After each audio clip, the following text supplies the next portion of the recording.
Hi, I'm Mark Sanborn here with another edition of the Virtual Presentations Institute interviews, where we talk to some of the very best in the industry at providing extraordinary digital presentations. Today, this interview with my friend Scott McCain, more about him in a minute, is being remote produced by one of the partners at VPI, Mark Camacho. Now, Mark is on the West Coast in California. I'm in Denver, Colorado, and Scott McCain is in Las Vegas, Nevada. So with the miracle of technology, not only will we share some ideas about how to provide great digital presentations, but you're going to see a real showcase in how you can focus on presenting and not worry so much about producing if you use a virtual producer like Mark Camacho. Well, today, one of my oldest friends in the business, and by that I don't mean he's ancient, although he and I often joke about how old we actually are.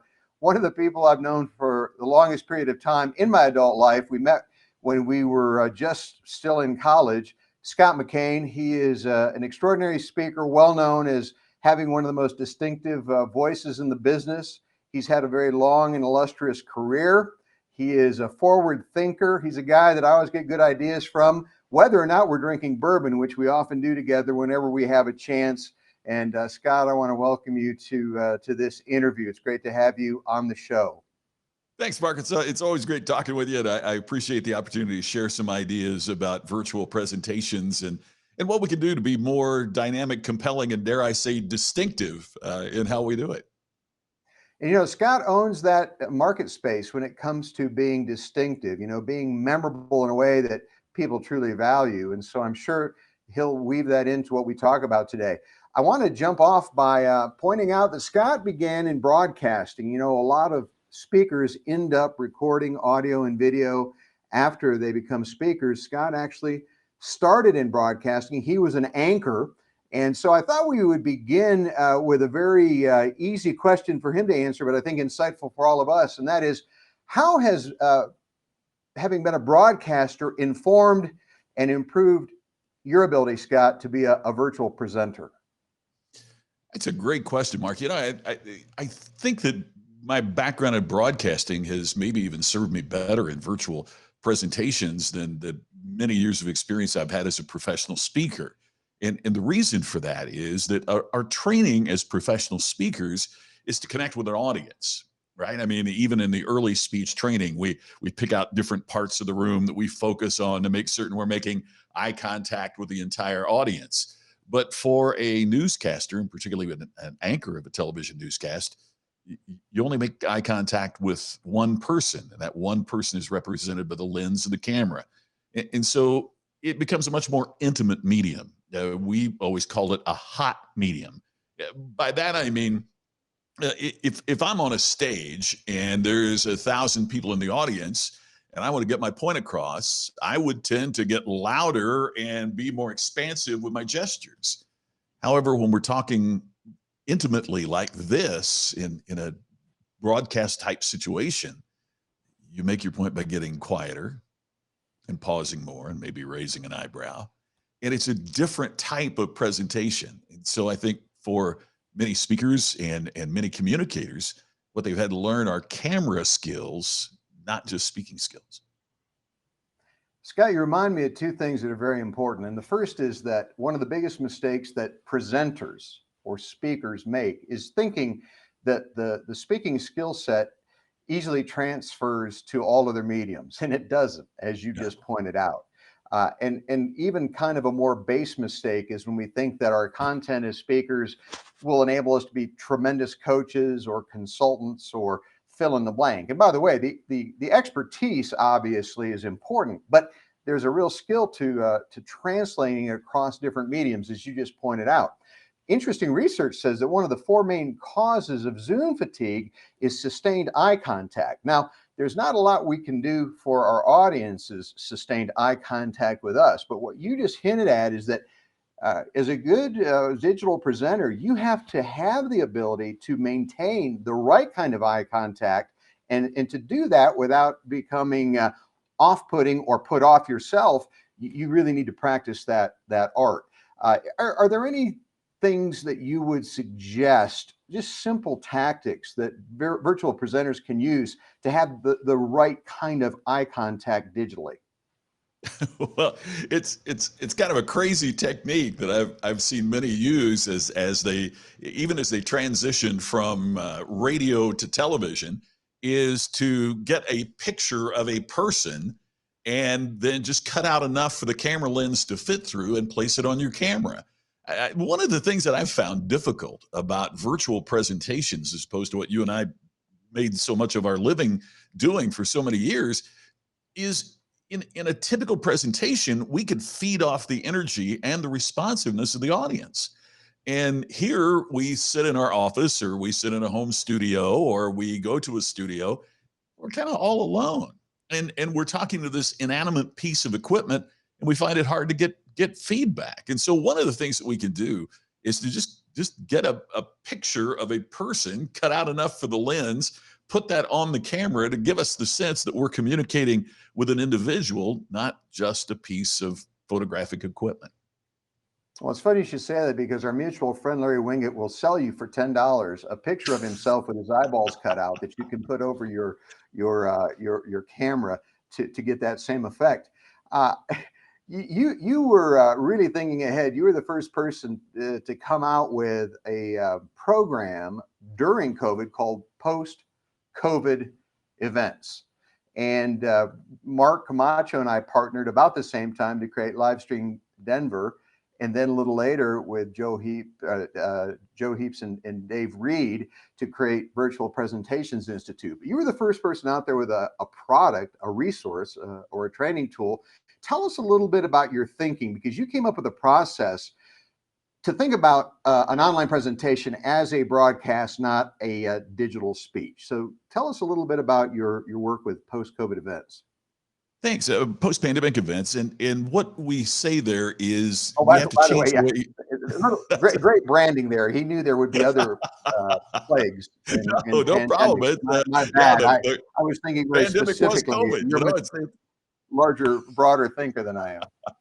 not a problem. The challenge is that what we have to move into is more the feel of broadcasting. One of the stories I've told for a long time is going back home to Crothersville, Indiana, my hometown, and speaking to the teachers of the school there. And this is several years ago. My third grade teacher was about to retire. She was 22 years old when I was in the third grade. Now she's about to retire. And she asked me who taught me the alphabet. And I said, well, you know that. It was my mother and my grandmother. She said, yeah, for the last 40 years, young people have been taught the alphabet by Big Bird and Bert and Ernie. They arrive on the schoolyard step expecting an experience as they are educated. And now what we are entering into, I don't think people have Zoom fatigue as much as they have boring meeting fatigue. And I think we have to change the way we think to change the way we meet. And so if we think about how broadcasts are structured, they're structured with a format clock. And the format clock really pushes the time frame into shorter bites, into shorter bits. You've probably seen studies done about television newscasts. Back in the early days of television newscasts, a story might run 11 minutes. Now, if they run 2.5 minutes, it's considered to be a long story. It's not that the attention span is very different than what many speakers have said it is. It's not the attention span is 6 or 7 seconds. It's that we have to grab attention and then it ebbs and flows. So what we want to do is respond to that.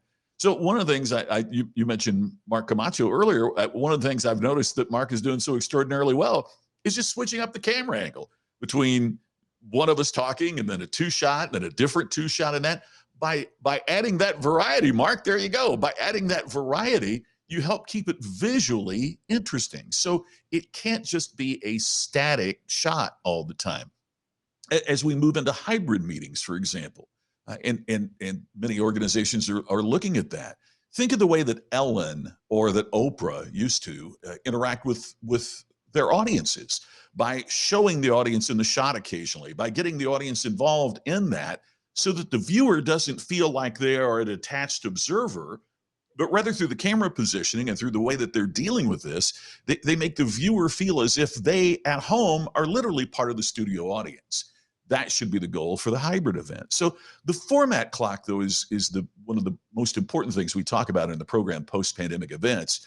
And it's scheduling how you proceed with your meeting to be more like a television program than what we've typically done in a meeting. You know, we bring on the CFO to talk for 15 minutes about the financial state of the organization.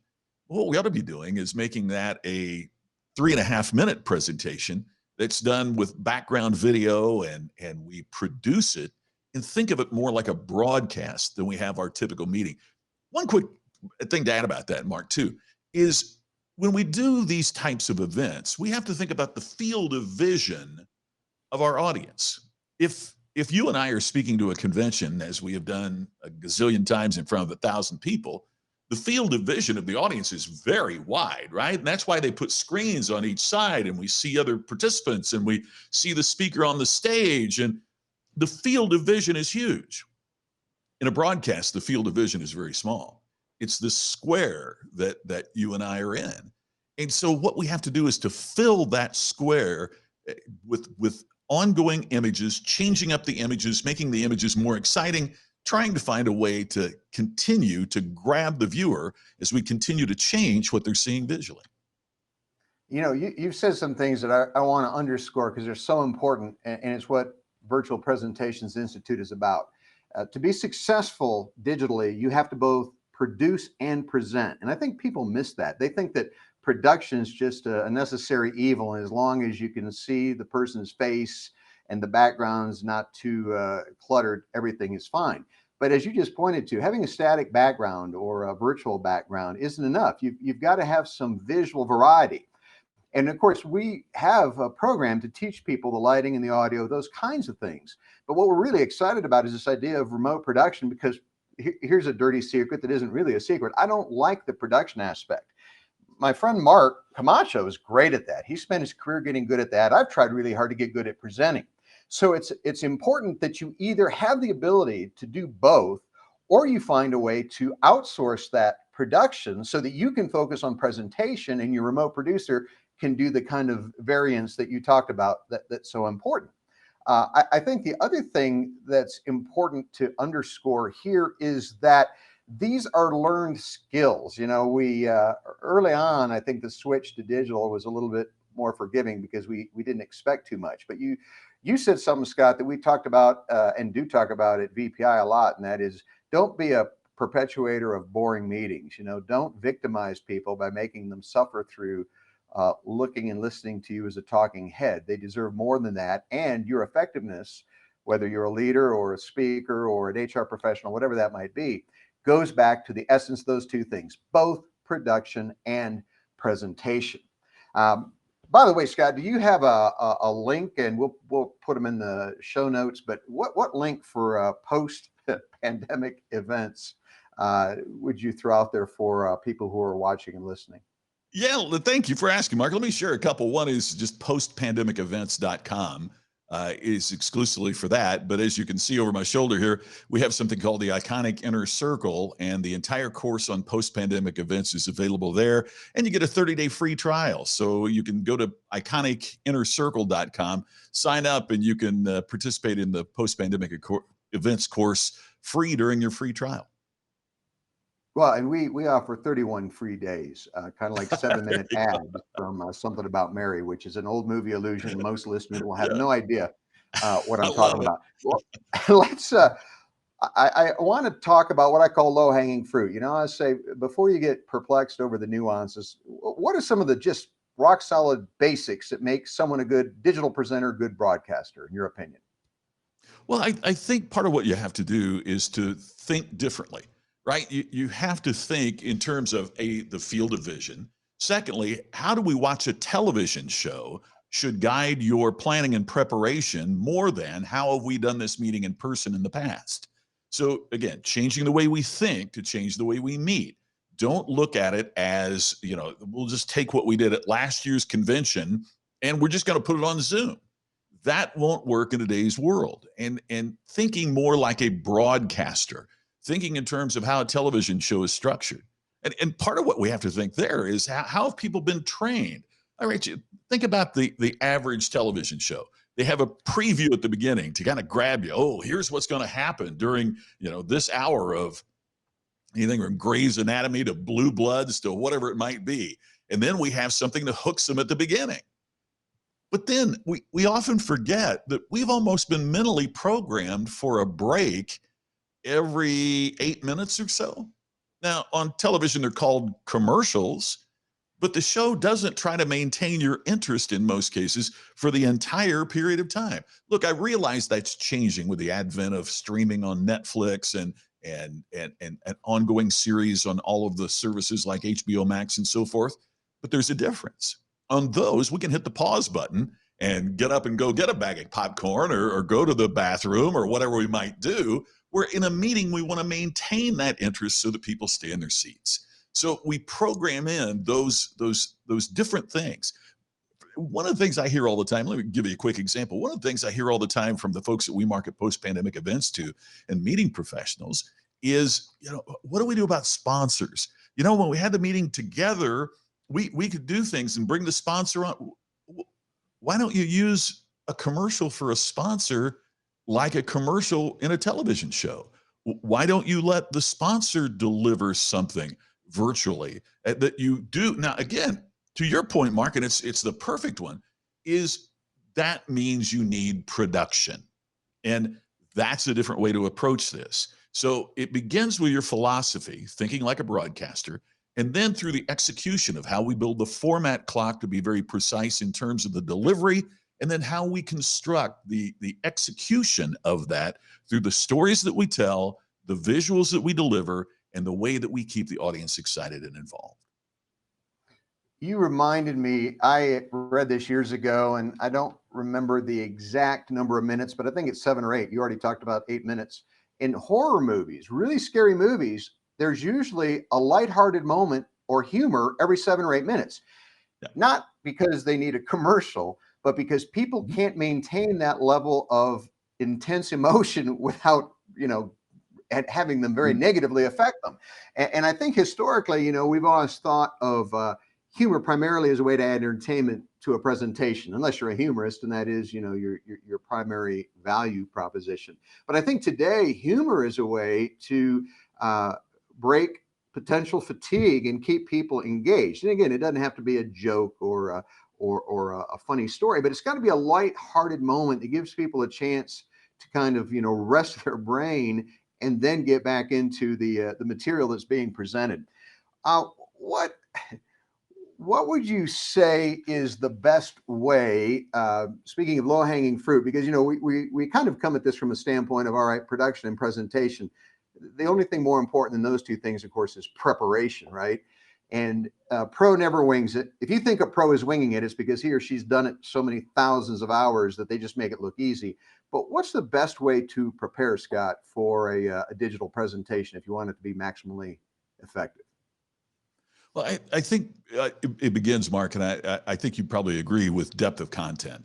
I mean, look, if your meeting is about nothing, it doesn't matter how glitzy it looks. The participants are still going to take away nothing. So it begins with the goals of what the meeting, the program, the event is all about. What are the things that you want your participants to take away? Now, how do we deliver those in a manner that will be engaging? One of the things I talk about in the course is that you can have an anchor, you can have an MC, or you can have a moderator. Now, some organizations try to place the same person in all three of those roles, and my opinion is that's a mistake. An anchor is the person who would be the center point of the meeting and provides that thread that runs through the meeting that coordinates it, kind of narrates it, brings people together, but you shouldn't expect the anchor to bring the humor in that you so appropriately talked about. You can have an MC. That's somebody that would be in between different slots and would add humor to the program. Or you can have a moderator, and a moderator is more like we would think of Oprah or that we would think of Ellen. That would be a host that would coordinate what's going on. So by deciding who fits what specific role and building those people into the program as a bridge between the various elements of your event, you can have more continuity, more engagement, and create what feels like more of what we're showing here, which is a format clock. Breaking it in, that clock would represent an hour of programming. Now, by a break, I don't mean that you shut things down and let people go to, go get a cup of coffee 3 times every hour. What I mean is that's the point that you would have something like a pre-produced commercial from a sponsor, or a pre-produced video of how we did in sales in the southern region this year, or a pre-produced video that would show a little bit more about what you're trying to get across. So all of that, again, thinking like a broadcaster, is the key to success, I believe, in virtual events. And by the way, broadcasters really think in terms of production quality. That's part one of our in-depth conversation with Scott McCain. Wow, so many good ideas. I hope you've taken some notes and you'll review them.